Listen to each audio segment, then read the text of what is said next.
白は圧倒的な実力者が口にすれば必ず来る未来でしかない。一体誰が逆らえる。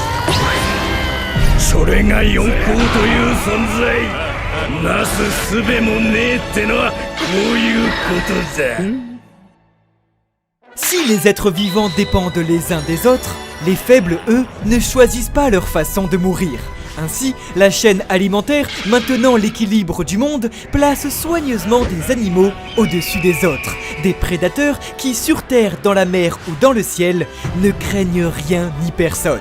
Bienvenue à tous dans l'analyse complète du 1058e chapitre de One Piece, qui, une nouvelle fois, excellera dans la construction de sa géopolitique et les interactions entre ses personnages. Alors, si vous pensez avoir loupé des détails cachés et voulez vivre la meilleure expérience possible dans le nouveau monde, abonnez-vous à la chaîne et activez les notifications pour ne surtout pas louper les prochains épisodes. Mais surtout, si vous aussi vous n'êtes pas la proie mais le chasseur, explosez tous les records avec un minimum de 35 000 pouces bleus sous cette vidéo pour accueillir les nouvelles primes qui changent tout le manga. Car vous êtes prêts? Il est l'heure de parler d'un ours, d'un crocodile, d'un singe et d'un faucon. もうすぐ会えそうだな。ルフィ。出航だ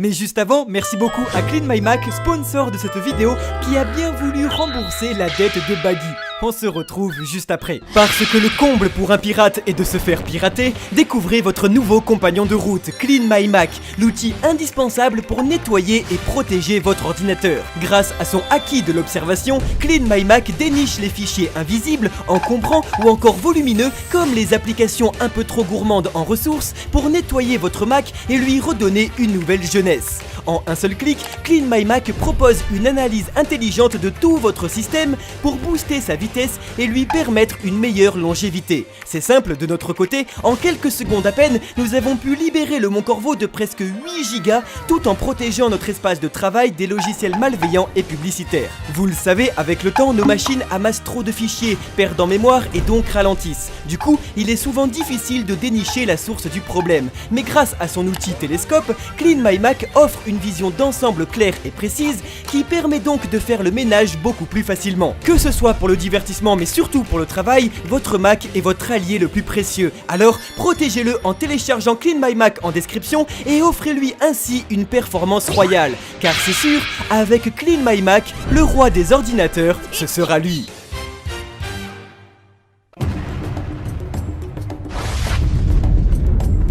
仲間があんな目に遭ってんだぞ。あの優しいクマが。 Savez-vous quel est le comble pour un révolutionnaire?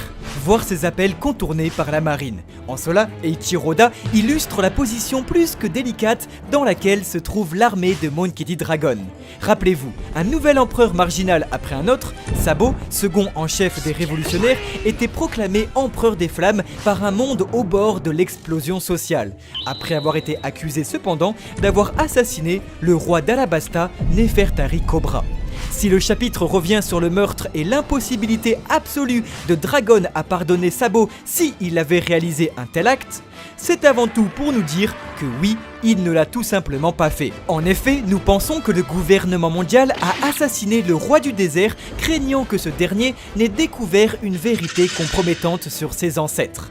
Cependant, dans un élan désespéré, le gouvernement fit porter le chapeau au révolutionnaire Sabo, qui, dans son duel contre les amiraux Fujitora et Ryokugyu, aurait tué Cobra et capturé sa fille, Vivi.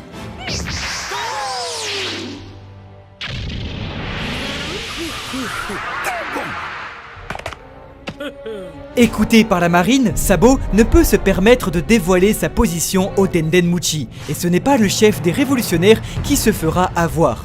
D'autant plus qu'il est possible que ce ne soit tout simplement pas Sabo, au bout du fil. Rappelez-vous, faisant la guerre aux révolutionnaires, Marshal Dietrich, ennemi de Monkey D. Dragon et après avoir détruit Baltigo, pourrait avoir demandé à Katharina Devon d'user de son fruit du démon à 9 queues pour se faire passer pour l'empereur des flammes et tromper ainsi ses connaissances en leur demandant leur remplacement alors que la marine est en train de les écouter. Faisant une nouvelle fois, après Baltigo, se rencontrer au même endroit le Cypherpole, l'équipage de Barbe Noire et l'armée révolutionnaire.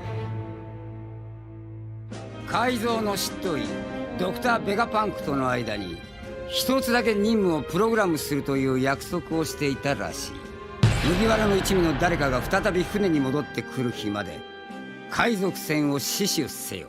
Ainsi, il n'existe qu'une seule façon de retrouver le véritable frère de Luffy. Retrouver la mémoire de Bartholomew Kuma. Pour cela, une seule personne est en mesure de la lui redonner. L'homme le plus mystérieux de tout le manga, une silhouette dans l'ombre de 1058 chapitres et dont le nom est synonyme de miracle scientifique.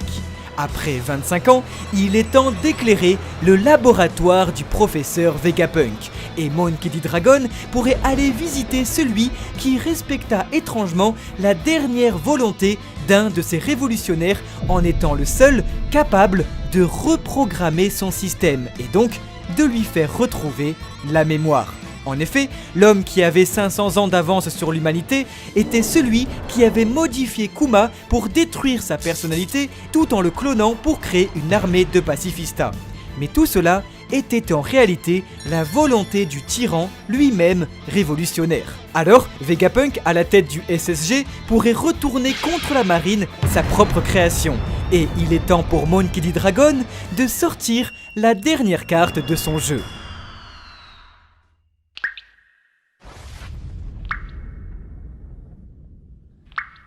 この俺を誰だと思ってる。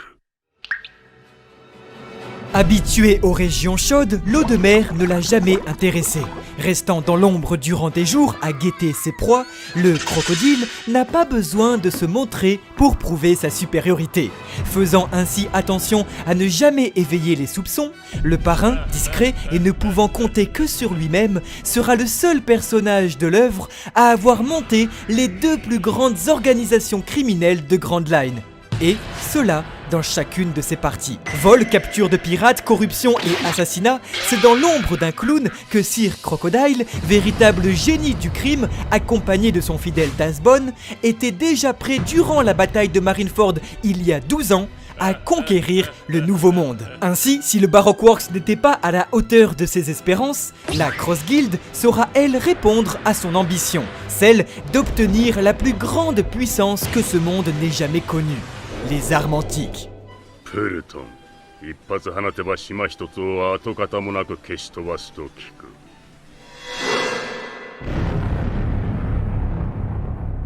En effet, gloire et richesse ne l'intéressent pas. Pour le pouvoir, il en est autrement, et l'ex-Shichibukai n'a deux yeux que pour la puissance militaire qui pourrait le mener au sommet du monde. Capable d'élaborer des complexes machinations toutes plus perfides les unes que les autres, nul autre que Mister Zero et son sens aigu du business ne saurait bâtir un empire du crime aussi puissant que celui d'aujourd'hui.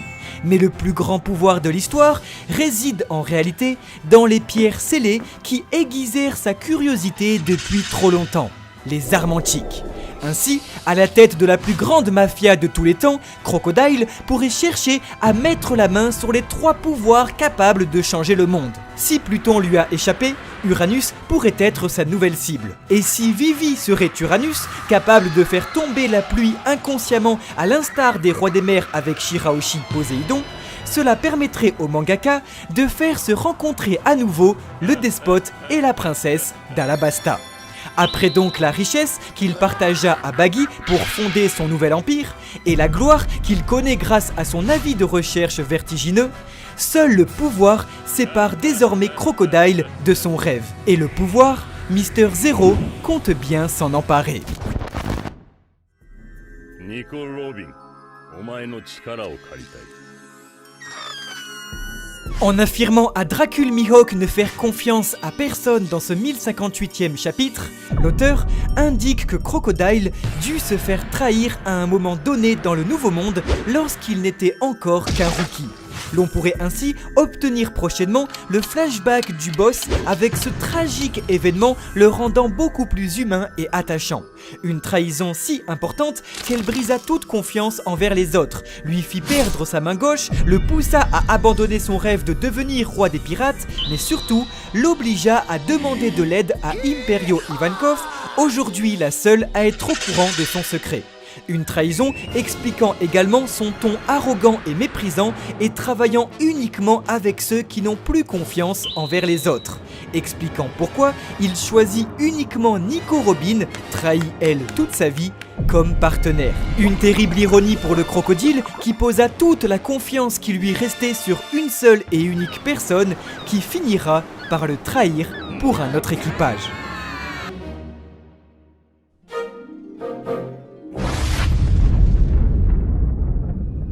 Nani?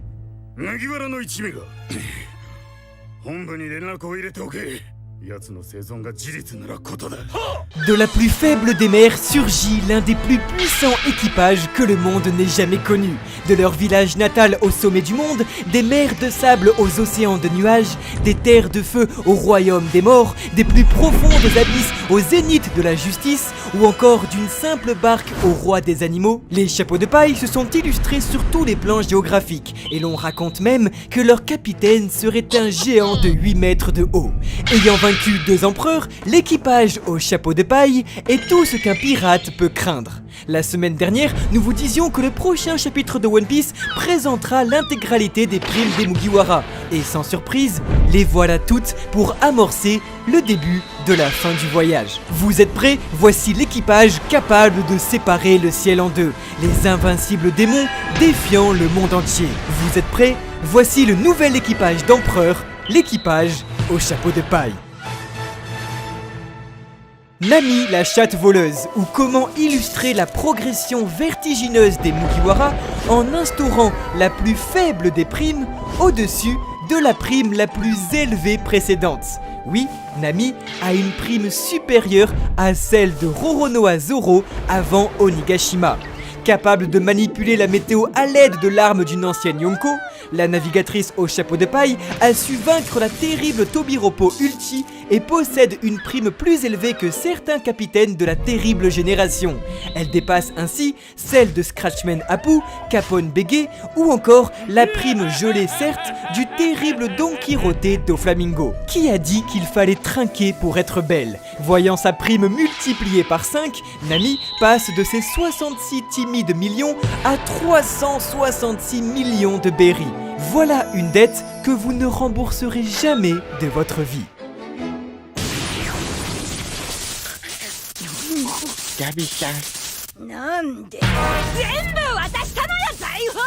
D'ailleurs, en parlant de Nami, Eiichiro Oda sera allé jusqu'à réellement dessiner des éclairs de Haki des Rois pour blaguer sur la puissance de la navigatrice envers les garçons Mugiwara.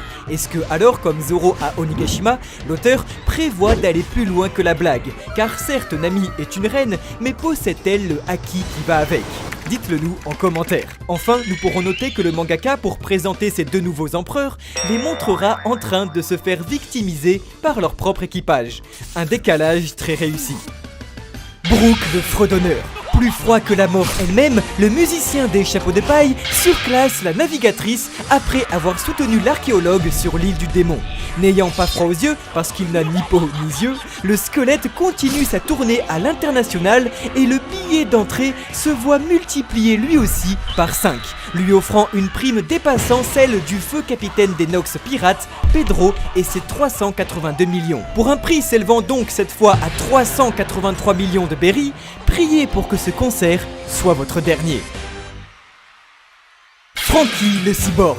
Le V de la victoire brille d'un feu qui consuma l'île du démon tout entier. Le charpentier des Mugiwara, qui côtoyait les 100 millions de trop près la dernière fois, flirte désormais avec les 400 millions, en éliminant le redoutable Sasaki de l'empereur Kaido. Possédant une prime équivalente à Ulti, elle-même Tobiroppo, le cyborg n'aura eu besoin que d'huile de coude et de machisme à toute épreuve pour rouler sur l'adversité. Obtenant une, dirons-nous, super augmentation de 300 millions de berries comme ses camarades, le charpentier n'aura pas eu de mal à réparer sa propre réputation. God Usopp. Il existe un dieu parmi nous et celui-ci continue à se moquer des cyborgs en voyant sa prime s'élever comme ses précédents compagnons à 300 millions supplémentaires. Le tireur d'élite des chapeaux de paille côtoie ainsi la prime formidable du regretté Portgas the Ace à sa mort, soulignant l'évolution phénoménale des Mugiwara. Après avoir été pourtant très timide sur Onigashima, le menteur fait mouche une nouvelle fois en voyant sa prime atteindre le sommet surréaliste de 500 millions de berries. Et ça va être très compliqué d'expliquer que ce n'est pas du pipeau. Tony Chopper. Le running gag continue et le médecin des chapeaux de paille est désormais une mascotte de luxe, dirons-nous, au prix de 1000 berries. Alors, est-ce que un jour il se fera respecter par le gouvernement? Parce qu'il a quand même foutu une énorme baffe à Queen. Mais enfin bon, êtes-vous satisfait de ce choix ou bien auriez-vous aimé voir sa prime à la hauteur de ses compétences? Dites-le nous en commentaire. Nico Robin. Voici la plus grande évolution de prime de l'histoire des chapeaux de paille, à l'exception du capitaine. L'archéologue ne s'est pas contenté de vaincre la puissante Black Maria à l'aide de sa nouvelle forme démoniaque. Elle possède les 3/4 de la clé pour le One Piece, et surtout est la seule personne dans ce monde capable de la lire. Soucieux de sa simple existence, les 5 doyens du gouvernement n'ont de cesse de répéter depuis trop longtemps leur souhait de voir cette lumière s'éteindre, multipliant ainsi sa prime par 7 pour une augmentation vertigineuse de 800 millions. Nico Robin devient l'une des cibles, si ce n'est la cible numéro 1 du gouvernement. Flirtant avec le milliard de berries, Robin est, après la destitution de Lin Lin, la plus dangereuse femme du manga, et ça fait du bien, lui dessinant donc le statut tant mérité de démon fort et intelligent qui lui manquait. Incroyable. Au sommet donc de ses 930 millions de berries, l'archéologue peut compter sur ses puissants amis pour la protéger. Et justement, il est temps de faire place aux stars, au trio de lieutenants. Jaws, Ace, Marco, Crackers, Smoothie, Katakuri, Jack, Queen, King ou encore Yasopp, Lukiru et Ben Beckman. Depuis toujours, chaque empereur possède ses 3 commandants, sucré ou calamité. Et les chapeaux de paille ne dérogent pas à cette règle. Accueillez donc les 3 redoutables lieutenants des Mugiwara. Vince Mock Sanji, le cuisinier des chapeaux de paille, connaît quelques recettes éclairs pour parvenir au sommet de la piraterie, certes, mais avec classe. Génétiquement modifié grâce à la science du Germa, la jambe noire s'est révélée absolument indestructible face aux plus puissants adversaires du monde. Capable de se déplacer si rapidement qu'il en devient invisible, au corps quasi indestructible et auto-régénérant, et surtout doté de flammes démoniaques d'une chaleur 20 fois plus puissante que ses précédentes, le cuistot voit donc sa prime dépasser celle de Jack la sécheresse, comme lui, 3e commandant d'équipage. Alors que certains s'étonneront de sa position derrière Jinbei, rappelez-vous que Sanji était derrière Robin avant de finir derrière Usopp. En effet, Sanji a en réalité toujours eu la 4e prime la plus élevée de l'équipage, sauf après Whole Island. Il est donc naturel de retrouver la jambe noire juste derrière le paladin des mers. Aujourd'hui, Sanji brise donc un record et possède désormais une prime de 1,32 milliard de berries. Ainsi, si vous deviez vous entretenir avec le cuisinier, priez pour qu'il utilise avec vous ses mains plutôt que ses pieds. Jinbei, le paladin des mers. Le boss des océans est depuis des décennies un guerrier qui n'a plus à faire ses preuves. Un empereur après un autre, le requin-baleine a toujours su s'entourer de ceux qui étaient en mesure de protéger sa nation. Parce que sa prime fut gelée pendant trop longtemps, le paladin n'avait qu'à faire un peu de bruit pour remettre au goût du jour la crainte que peut aspirer le plus puissant homme-poisson qui respire librement sur la terre ferme. Après avoir donc éliminé avec aisance le redoutable Ruzu, ancien membre du Cypherpol, Jinbei voit sa prime actualisée et dépasser même celle du premier commandant de Charlotte Linlin, Katakuri. En effet, le paladin des mers obtient un avis de recherche à la hauteur de 1,1 milliard de berries, faisant de Jinbei le seul poisson qui vous pêchera. Roronoa Zoro, bras droit de Monkey D. Luffy, l'épéiste et combattant des Mugiwara est le guerrier le plus redoutable du navire et surtout l'un des plus puissants épéistes de la planète. Ayant blessé pour toujours l'empereur des mers Kaido avant d'avoir éliminé son plus puissant lieutenant, Zoro est un animal sauvage à la puissance démesurée. Le très fort aura éveillé ses pouvoirs royaux en libérant son haki des conquérants au milieu de la bataille. Si l'aile gauche est un bouclier, la droite est une épée capable de soumettre les plus grands pirates de ce monde. Dépassant lui aussi le premier lieutenant de Big Mom Katakuri, Roronoa Zoro retrouve sa place de premier commandant en obtenant une prime de seulement 1 million de plus que Jinbei et 69 de plus que Sanji, lui octroyant la somme de 1,101 milliard de berries. Le sabreur des chapeaux de paille, ou devrais-je dire le seigneur des enfers, compte bien faire goûter de sa lame à tous ceux qui se mettront en travers de son chemin. Seulement, si le chasseur de pirates a atteint des sommets, un gouffre toujours aussi grand se dessine entre lui et son rêve. Le rêve d'une puissance infinie, celle capable de rivaliser avec les empereurs, celle de la force ultime qui trône au zénith, celle qui d'un regard perçant contemple les plus faibles. Car si son rêve est de faire résonner son nom dans le ciel, il devra donc affronter celui qui y demeure.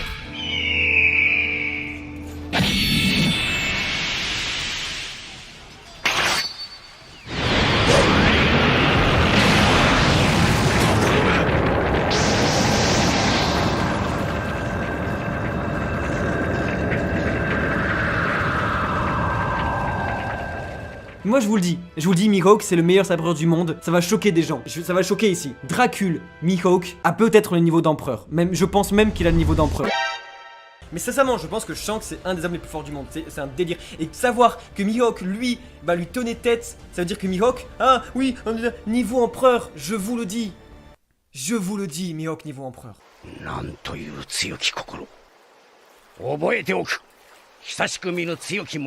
Savez-vous ce qui différencie les rapaces des autres oiseaux? Eux sont des prédateurs. Habitués à l'hostilité, dotés d'une vue remarquable et de serres tranchantes, le faucon, loin dans le ciel, n'a pas d'autre choix que de vous regarder de haut.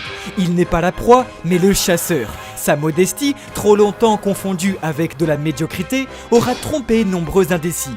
Mais sachez qu'un roi qui a besoin de dire qu'il est un roi n'en est pas un. Premier corsaire à être dévoilé du manga il y a maintenant 24 ans, nous vous répétions qu'il était naturel que le chasseur marginal soit le tout dernier Shichibukai à nous dévoiler sa véritable puissance pour répondre à celle démesurée de sa pupille à la fin du manga. Comment penser alors que le faucon pouvait être en difficulté face à un oisillon, ou que sa discrétion était synonyme de faiblesse? Comment douter une seule seconde que le faucon ne rivalisait avec aucun prédateur? Car aujourd'hui, les chasseurs deviennent les chassés. Et si Dracul Mihawk n'est pas empereur, c'est tout simplement car il ne souhaite pas le devenir. Le faucon possède ainsi la deuxième prime active la plus élevée au monde, mais surtout une prime plus élevée que 3 empereurs sur 4, sans posséder ni fruit du démon, ni dit dans son nom, ni territoire, ni équipage, ni empire. Rien. Prouvant que son avis de recherche ne reflète qu'une seule et unique chose, sa puissance, équivalente aux empereurs. En effet, l'auteur, via les paroles de la marine, se confie. Oui, Dracul Mihawk, escrimeur numéro 1 au monde, surpasse bel et bien Shanks le Roux à l'épée. Bien qu'il possède d'autres qualités le positionnant aujourd'hui au sommet de la chaîne alimentaire devant même le faucon, le tueur de Haki, avec la prime active la plus élevée du manga, n'était pas capable de battre Dracul Mihawk à l'escrime. Ainsi, lorsque Shanks perdit son bras, il est dit que le clairvoyant refusa tout nouveau duel, jugeant l'handicap du roux trop important pour mesurer leurs techniques respectives. Alors, lassé par la faiblesse de ses concurrents escrimeurs, incapable de rivaliser avec son niveau, le rapace aura donc décidé de porter son regard perçant sur la marine, les chassant un par un en espérant trouver un adversaire à sa taille. Nous apprenons donc que le clairvoyant détenait en réalité comme premier épithète le chasseur de marine. 笑ってる場合じゃありませんよルフィさん。そこに捕まってるんです。あの有名な海賊狩りロロノアゾロが。 Tel un chien errant assoiffé de sang, cette bête féroce parcourait les océans à la recherche de récompenses. L'on raconte même que certains affirmaient qu'il s'agit en réalité d'un démon qui a pris forme humaine. お前悪いやつなんだってな。 Présenté au monde pour la toute première fois le lundi 4 août 1997, Roronoa Zoro, surnommé le chasseur de pirates, a trouvé son rival. Alors que le chasseur de marine rejoint finalement les rangs du gouvernement en tant que Shishibukai, le chasseur de pirates, lui, fit de même avec la piraterie en rejoignant Monkey D. Luffy. Et leur destin, étroitement lié, nous réserve un match sans précédent. Chasseur de pirates contre chasseur de marine, ce duel, déjà culte, aura demandé près de 30 ans de préparation. Ce jour-là, le tigre, comprenant le fossé qui le séparait du ciel, ne pouvait que s'agenouiller devant le faucon, ce Shishibukai qui n'avait de corsaire que le nom. Et parce que le titre d'empereur était partagé par 4 personnes, lui décida d'avoir le sien, faisant de Dracul Mihawk le plus grand épéiste du monde une anomalie invaincue, un animal sauvage, une exception, mais avant tout un prédateur, faisant décidément de lui un nouvel empereur.